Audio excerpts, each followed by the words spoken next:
नमस्कार दोस्तों, सीआरपीएफ की तरफ से एक विज्ञापन आया है जिसकी चर्चा हम इस वीडियो में करने वाले हैं। चलिए देख लेते हैं इस विज्ञापन की मुख्य मुख्य बातें कौन सी हैं। तो दोस्तों, ये विज्ञापन CRPF central reserve police force और मिनिस्ट्री ऑफ होम अफेयर्स अर्थात गृह मंत्रालय की तरफ से आया है, और जिसमें कि कांस्टेबल जीडी की पोस्ट के लिए ये यहाँ दे रखा है। कांस्टेबल जीडी के लिए है और ये विज्ञापन स्पोर्ट्स कोटा के लिए है। ये जो भर्ती है कांस्टेबल जीडी की, ये केवल स्पोर्ट्स कोटा के कैंडिडेट्स के लिए है।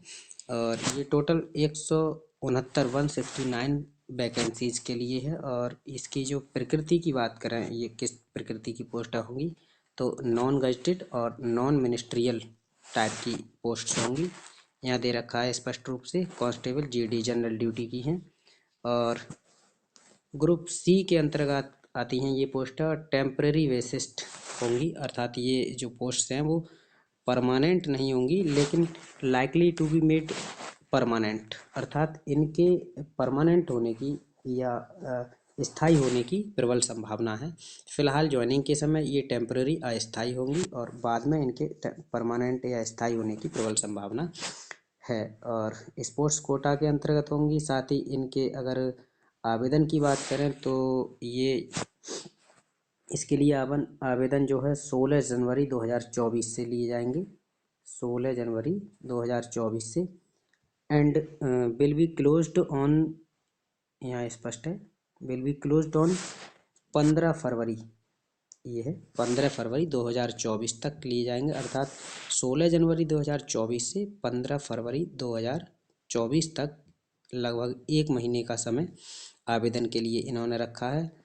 इसके अलावा अगर पोस्ट की बात करें तो ये अलग अलग स्पोर्ट्स या गेम के अंतर्गत कितनी कितनी पोस्टें हैं। ये जिम्नास्टिक के लिए जिम्नास्टिक, इसके अलावा आपका जूडो, बुशू और shooting, boxing, athletics, archery, wrestling free style में, और Greco Roman, taekwondo, water sport, kayak, canoe, rowing और body building, weight lifting, swimming और ड्राइविंग, डिवाइंग, इन सब के लिए कराटे है, योगा है और इत्यादि, ये सभी चीज़ें हैं। और इनके अंतर्गत एक एक दो दो पोस्टें हैं। वैसे तो पोस्टें कम हैं, लेकिन टोटल पोस्टों की बात करें तो यहाँ काफ़ी हैं। टोटल पोस्टों की पहले भी बात आ चुकी है, 169 पोस्टों के लिए विज्ञापन है। और इसके अलावा इसकी बात मेन बात करें तो यहाँ पर ये पे स्केल के बारे में दे रखा है कि इस पोस्ट के लिए पे स्केल क्या रहेगा। रिवाइड पे scale as per 7th CPC, 7वां वेतन आयोग जो होगा उसके अनुसार रहेंगी इसकी पोस्ट। तो कांस्टेबल जीडी के लिए लेवल 3 21,700 से 69,100 वाला बेसिक पे रहेगा, अर्थात इसकी जो सैलरी रहेगी वो लगभग 35,000 के आसपास पर मंथ प्रारंभ में रहेगी। और जैसे जैसे समय बढ़ता चला जाएगा तो उसमें और भी जो महंगाई भत्ता या और सुविधाएं, प्रमोशन, डीए, इंक्रीमेंट लगते चले जाएंगे, तो उसी हिसाब से सैलरी बढ़ती चली जाएगी। अदर अलाउंस की बात कर रहे हैं यहाँ पर, अन्य भत्ते क्या क्या मिलेंगे। Other allowance as per applicable to all central government employ, जैसे कि अन्य केंद्रीय सरकार के जो कर्मचारी होते हैं केंद्र सरकार के, उनके अनुसार ही आपको अन्न भत्ते मिलेंगे। चाहे पोस्ट भले ही अस्थायी प्रकृति की है, लेकिन भत्ते आपको केंद्रीय कर्मी की या केंद्रीय सरकारी कर्मी की तरह मिलेंगे ऑन अपॉइंटमेंट, यानी कि ज्वाइनिंग के समय पर। इसके अलावा ये एलिजिबिलिटी की बात कर रहे हैं, योग्यता क्या रहेगी, तो यहाँ दे रखा है सीटी का मतलब यहाँ कांस्टेबल से है, सीटी का मतलब यहाँ कांस्टेबल से है।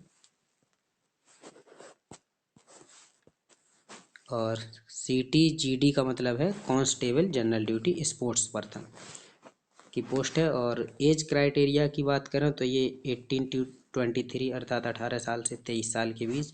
इसके अलावा relaxation in age as per the relevant recruit in rules, अर्थात आयु की ऊपरी सीमा में आपको जैसे भी जो नियम कहते हैं हमारे, उनके अनुसार छूट दी जाएगी। मैट्रिकुलेशन और its equivalent from a recognised board, इसका मतलब ये है कि जो शैक्षिक योग्यता है वो मैट्रिकुलेशन 10th पास होना चाहिए हाई स्कूल, और अथवा इक्वलेंट इसके समकक्ष योग्यता धारित करते हो। और स्पोर्ट्स कोटे की भर्ती है तो स्पोर्ट्स के लिए भी यहाँ दे रखा है, sports person of merit who have represented at state और a country in any recognised national repetitive game.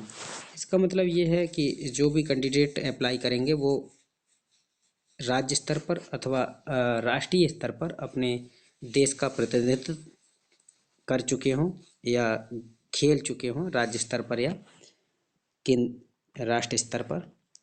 इसके अलावा only matriculation certificate shall be accepted as a proof for establishing age of candidate. इसका मतलब यहाँ पर यह है कि आपकी जो आयु का निर्धारण है वो केवल और केवल जो आपकी हाई स्कूल की मार्कशीट होगी उसके आधार पर रहेगी।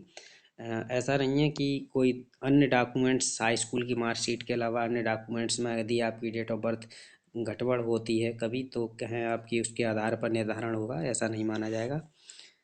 इसके अलावा और मुख्य बातें यहाँ पर एज रिलैक्सेशन की बात करिए इन्होंने, एज एंड रिलैक्सेशन आयु और उसमें छूट। तो यहाँ पर दे रखा है इन्होंने कि एज 80 to 23 ईयर 18 से 23 साल रहेगी। Cut off date for determining age will be 15 February 2024, अर्थात जो आपकी आयु का निर्धारण होगा वो 15 फरवरी 2024 के आधार पर होगा। लास्ट डेट ऑफ सबमिशन के बारे में ऑफ ऑनलाइन के कह रहे हैं। इसके अलावा कह रहे हैं कि age limit relaxable for 5 year to unreserve candidate additional 5 year.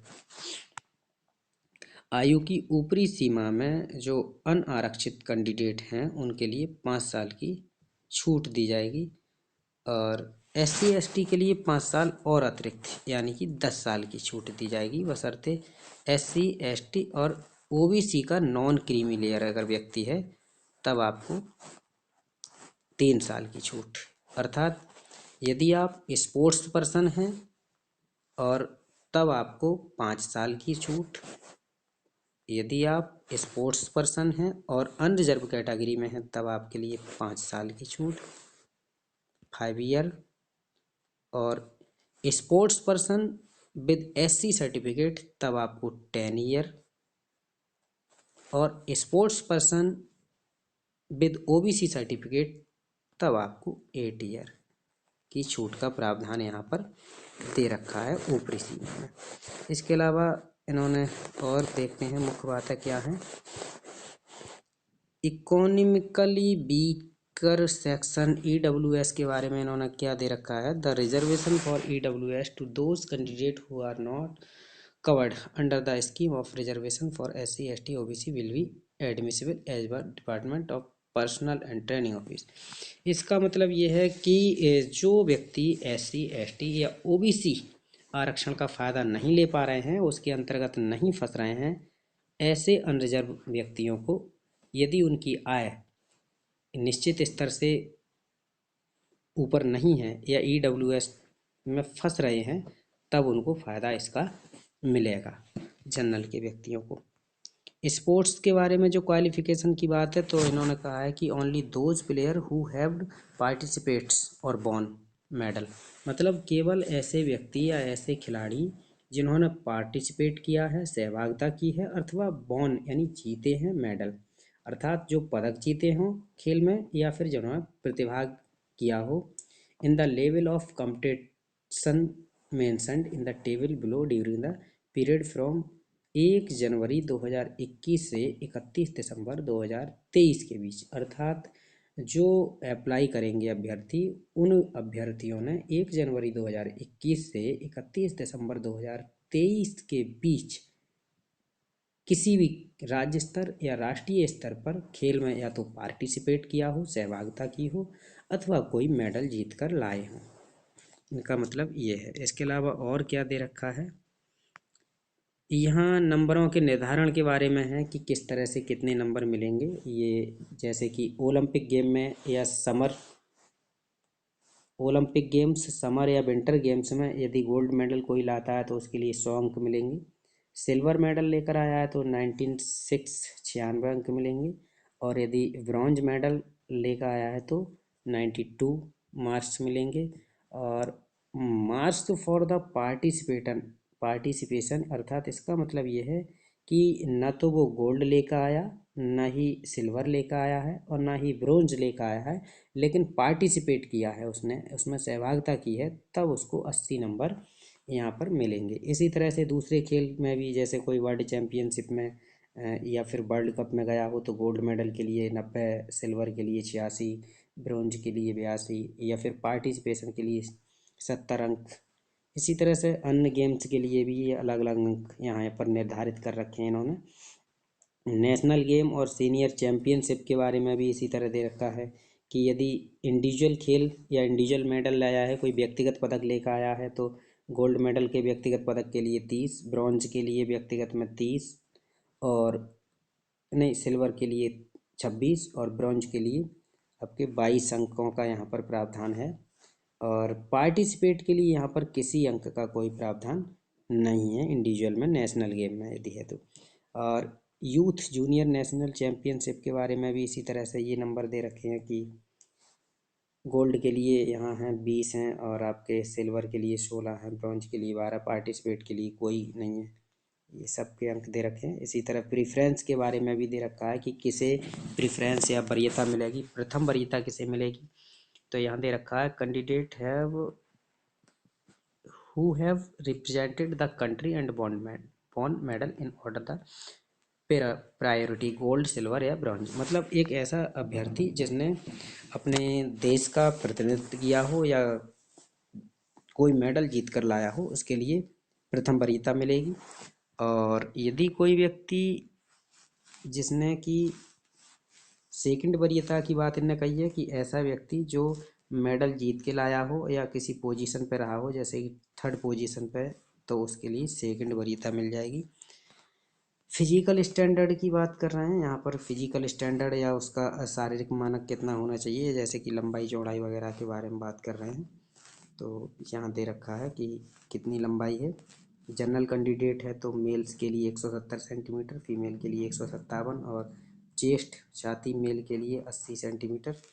Candidate having जैसे गढ़वाली है, कुमायूं है, गोरखा है, डोगरा है, मराठा है, या इसी तरह से जैसे यूनिटी टेरिटरी जैसे जम्मू कश्मीर या फिर अन्य किसी ऐसे राज्य से जो केंद्र शासित हो से आता है, तब उसके लिए मेल के लिए 165 सेंटीमीटर और फीमेल के लिए 155 सेंटीमीटर। चेस्ट 100 केवल 78 सेंटीमीटर।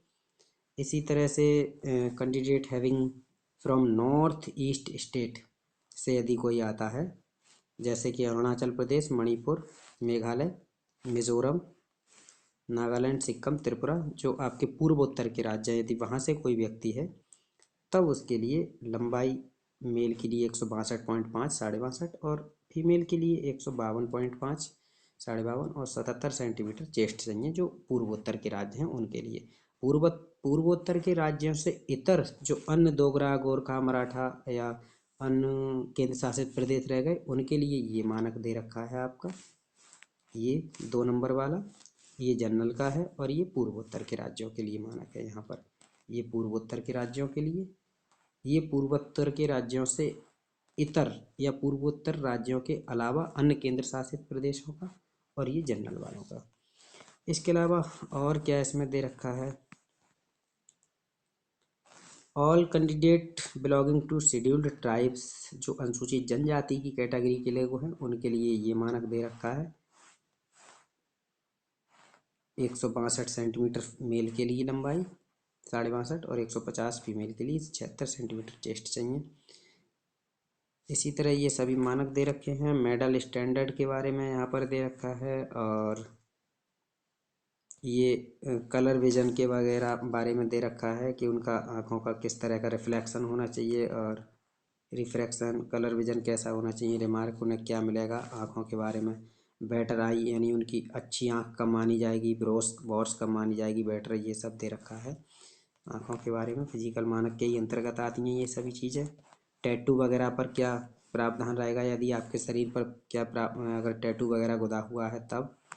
इसके अलावा हाउ टू अप्लाई, कैसे अप्लाई कर सकते हैं। ओपनिंग डेट और लास्ट डेट के बारे में हालांकि पहले भी बताया जा चुका है, फिर भी एक बार यहाँ है। 16 जनवरी 2024 से आवेदन शुरू होंगे और 15 फरवरी 2024 तक चलेंगे। CRPF की जो वेबसाइट है, ऑफिशियल वेबसाइट recruitment.crpf.gov.in पर जा कर के, ये जो ऑफिशियल वेबसाइट है इस पर जा कर के आवेदन कर सकते हैं आप। एलिजिबिलिटी के बारे में पहले ही बता चुके हैं। दो चीज़ें बहुत ज़्यादा मस्ट हो जाती हैं, एक तो आपको हाई स्कूल पास होना चाहिए कम से कम, दूसरा आपके पास स्पोर्ट कोटा का कोई सर्टिफिकेट होना चाहिए, मेडल होना चाहिए। और इन्होंने ये भी कहा है कि ऑनलाइन के अलावा कोई और किसी और माध्यम से कोई आवेदन नहीं लिया जाएगा या स्वीकार नहीं किया जाएगा यहाँ पर। और इसके अलावा और क्या है, एप्लीकेशन फ़ीस के बारे में, मोड के बारे में दे रखा है इन्होंने कि जो फीस या मोड रहेगा वो क्या रहेगा। कह रहे हैं male candidate belong to unreserve category के और OBC कैटेगरी के आर्थिक रूप से पिछड़े वर्ग के अप्लाइंग जो भी होंगे उनके लिए 100 रुपये की GD के लिए स्पोर्ट कोटा के अंतर्गत फीस रहेगी। और इससे इतर जो लोग होंगे उनके लिए फ़ी एग्जैम्प्टेड कर रखी है, जैसे कि ये हाईलाइट वाला पोर्शन जो है SC और ST, अर्थात जनरल और OBC के लिए 100 रुपये का फीस है, SC ST के लिए या फिर जो केंद्र शासित प्रदेश के अन्य लोग हैं उनके लिए नहीं है। सिलेक्शन प्रोसेस के बारे में यहाँ कह रहे हैं कि प्लेयर हु है पार्टिसिपेट और वॉन मेडल, जिन्हें प्रतिभागिता की है या फिर मेडल जीता है, उनके बारे में कह रखे हैं कि क्या प्रक्रिया रहेगी इस अवधि के दौरान यदि उनने कोई गेम जीता है या प्रतिभागिता की है उनके लिए है। उनके लिए PST फिजिकल स्टैंडर्ड टेस्ट कराया जाएगा, डॉक्यूमेंटेशन कराया जाएगा, ये मेडिकल कराया जाएगा और इनके आधार पर इनका सिलेक्शन होगा। और डॉक्यूमेंटेशन कैसे होगा यहाँ पर दे रखा है ये। और इसके अलावा और क्या क्या चीज़ें हैं, ये NOC के बारे में कह रहे हैं। यदि कोई कैंडिडेट कहीं पर दूसरी जगह जॉब करता है, ये कह रहे हैं गवर्नमेंट सर्विस अप्लाई अगर कोई कर रहा है तो आपको पूर्व के जहाँ कार्यरत है वहाँ से NOC मतलब नो ऑब्जेक्शन सर्टिफिकेट, अनापत्ति पत्र लाना होगा। इसके अलावा और क्या दे रखा है, PST के बारे में दे रखा है। फिजिकल स्टैंडर्ड जो टेस्ट होगा आपका, शारीरिक मानक परीक्षा जो होगी वो किस तरह की होगी, यहाँ पूरी लंबाई चौड़ाई क्या रहेगी सब दे रखा है। ये हाइट चेस्ट नाप कूद कैसे करी जाएगी ये सब। इसके अलावा आपका मेरिट लिस्ट कैसे बनेगी यहाँ पर दे रखी है। इसके बारे में पहले भी बता चुके हैं कि किस मेडल को कंट्री लेवल पे अगर गोल्ड जीता है तब क्या रहेगा अंक, और ब्रॉन्ज जीता है तब क्या रहेगा, सिल्वर जीता है तब क्या रहेगा, कोई मेडल ना जीत कर केवल सहभागिता की है तब क्या रहेगा, उसी आधार पर यहाँ पर मेरिट लिस्ट बन जाएगी। और इसके अलावा अगर बात करें तो क्या है, इस देखते हैं विज्ञापन में जल्दी जल्दी।